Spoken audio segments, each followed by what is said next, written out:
નમસ્કાર મિત્રો, આજે મહારાષ્ટ્ર મુંબઈમાં એફડીએ કમિશનર તુકારામ મુંડેજીએ સ્કૂલની આસપાસના 50 મીટરની આજુબાજુનો જેટલો એરિયા છે ત્યાંથી ફાસ્ટ ફૂડ જંક ફૂડની દુકાનો બેન કરી દીધી છે, કેમ કે એમનું માનવું છે કે ફાસ્ટ ફૂડ ખાવા હૃદયરોગ અને ડાયાબિટીસ થવાના ચાન્સીસ વધી જાય છે.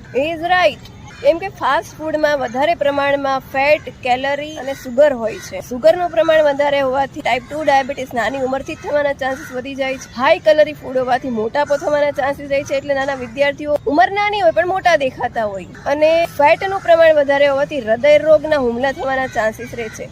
આ ઉપરાંત સુગર વધારે હોવાથી ફેટી લીવરના ચાન્સીસ વધી જાય છે. ફાસ્ટ ફૂડ ખાવાથી યાદશક્તિ નબળી પડતી જાય, ચીડચીડિયાપણું વધી જાય, હોર્મોન્સ ઇમ્બેલેન્સ થવાના લીધે છોકરીઓને માસિકની અનિયમિતતા થઈ જાય છે. પેકેજ ફૂડ હોય, વેફર, કુરકુરે, એમાં પ્રિઝર્વેટિવ નાખેલા હોય છે. આ પ્રિઝર્વેટિવ્સના લીધે કેન્સર થવાના ચાન્સીસ વધી જાય છે. ફાસ્ટ ફૂડના લીધે પાચન પણ નબળું પડતું જાય છે. આઈબીએસ, આઈબીડીના ચાન્સીસ વધી જાય. એની સાથે પ્રોટીન ન હોવાના લીધે શરીરના જે મસલ્સ હોય એ ધોવાતા જાય છે. રોગપ્રતિકારક શક્તિ ઘટતી જાય, એટલે વારંવાર આપણું બાળક બીમાર પડતું હોય છે. આ બધું અટકાવવા માટે તુકારામ મુંડેજીએ નિર્ણય લીધો છે, ખૂબ જ સરાહનીય છે.